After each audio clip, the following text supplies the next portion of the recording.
Welcome to the Fighterverse. Today, we're diving into the time machine to explore how Killer Instinct took the 90s fighting game scene by storm. This iconic game, developed by Rare and published by Midway and Nintendo, wasn't just another entry in the crowded world of fighters. It dominated the era in a way that was truly unique. From its revolutionary combo system to its unforgettable characters, Killer Instinct left an indelible mark on gaming history. So, let's go back to the 90s and find out just how this game became an unstoppable force in the world of fighting games. Without further ado, let me welcome you to the Fighterverse.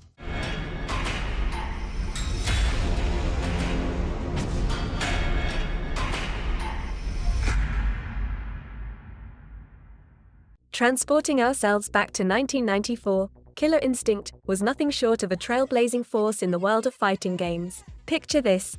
It was the era of dimly lit, smoke-filled arcades, and in the midst of it all, Killer Instinct erupted as what could only be described as a next-gen 2D fighting game. But what made it truly stand out in the crowded mid-90s arcade scene? Well, it was the dazzling marriage of 3D-like, digitized graphics and an innovative camera system that brought intricately crafted 3D backgrounds to life.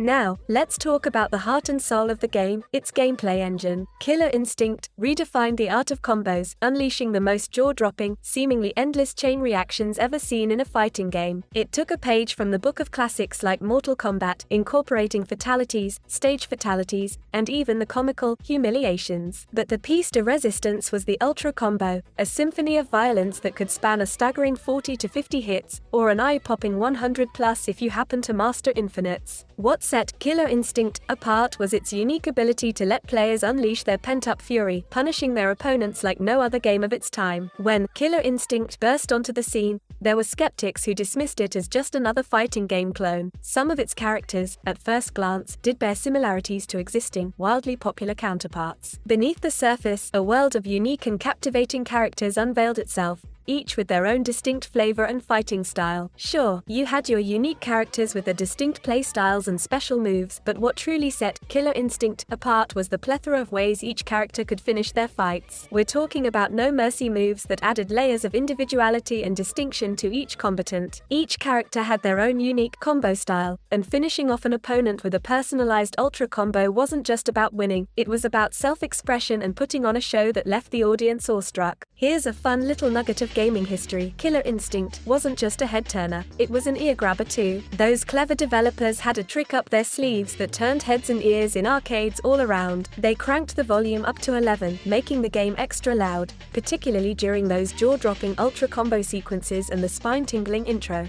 And get this, it wasn't just a happy accident. That was all part of the plan. It was designed to make a statement, and a loud one at that. This ingenious move wasn't just about what you saw on screen, it was about creating an immersive experience that hit you from all angles, keeping you not just visually engaged, but audibly electrified. Let's talk about a game changer within a game changer. Killer Instinct brought something to the fighting game genre that was as revolutionary as it was pulse-pounding. We're talking about combo breakers, a move that changed the way players thought about being stuck in an unrelenting combo. No longer were you just a punching bag for your opponent's fury. Killer Instinct gave you the power to break free.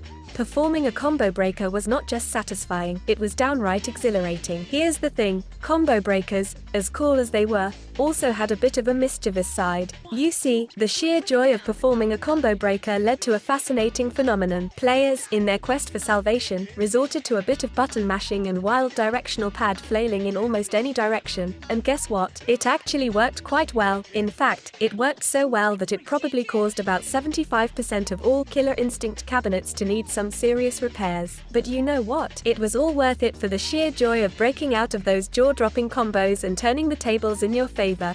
Killer Instinct didn't stop at redefining combos and introducing combo breakers. It shook up the very structure of fighting games. Imagine this. Instead of the traditional 2-round setup, Killer Instinct threw a curveball with a double health meter. Each fighter began the battle with not 1, but 2 bars of energy. This twist added a whole new dimension to the fight. When a fighter lost that first bar, a brief pause occurred, and then the brawl continued. The pace between rounds was unlike anything seen before, making it a whirlwind of excitement. It wasn't just about surviving one round and then catching your breath, it was about maintaining the momentum, keeping the crowd on their toes, and ensuring your quarter was at the ready for the next round. But that's not all. After a knockout, a defeated player had a glimmer of hope, a chance to revive themselves if the winner failed to land a finisher within the allotted time. It was a tantalizing opportunity for the underdog to rise from the ashes and stage a dramatic comeback. Now, here's where it got both mean and hilariously funny. Some players, brimming with confidence, would toy with their defeated opponents, allowing them to stand up and fight again after a knockout, only to send them crashing back to the canvas. It was a ruthless yet strangely entertaining move that left everyone watching in stitches. The SNES port of Killer Instinct was a valiant attempt at bringing the arcade sensation into the living room, but let's be real, it couldn't quite match the awe-inspiring grandeur of the original. Sure, it was decent for a console port at the time,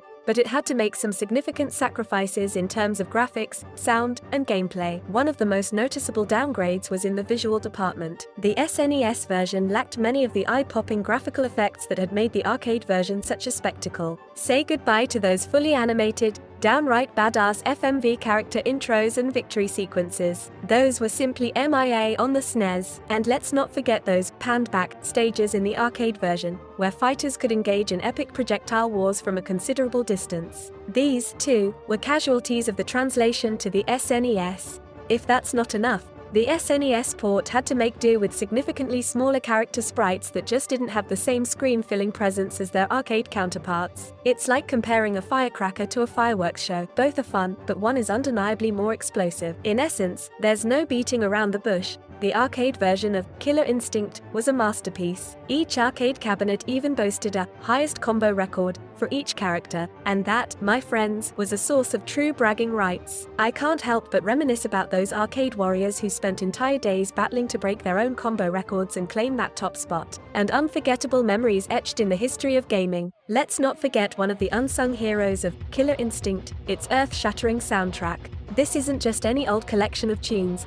It's one of the hardest-hitting soundtracks in the history of fighting games. Imagine dark, heavy metal, guitar-driven background music that perfectly complements each stage and character's personality. It's like each beat is a battle cry, setting the stage for epic clashes. And then there's the iconic announcer, delivering the legendary combo breaker, with a burst of energy that's enough to rev up even the sleepiest player. It's these little details that set Killer Instinct apart. The way the announcer belts out each character's name with dramatic flair isn't just a routine introduction. It's a statement, a declaration that you've chosen the right character, and you're ready for a showdown. It's like the hype meter cranked up to 11, rivaled only by the epic announcer of Samurai Shodown 2, and trust me, that's saying a lot. But here's a fun fact that sets Killer Instinct apart even more. It's the no mercy moves. Similar to Mortal Kombat's fatalities, Killer Instinct had these unique finishing moves. What made them stand out was the fact that every character on the receiving end of a no mercy had a special animation designed just for them,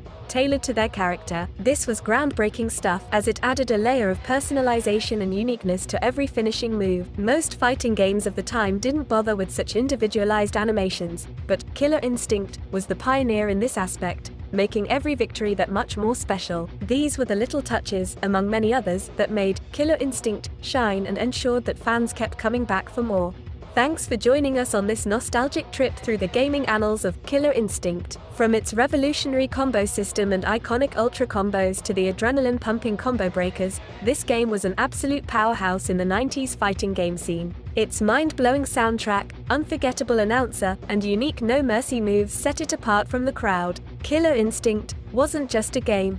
It was an experience, a memory etched into the hearts of gamers. We hope you enjoyed this journey down memory lane. If you want more gaming history and nostalgia, don't forget to like, share, and subscribe, and hit that notification bell to stay tuned for more exciting content.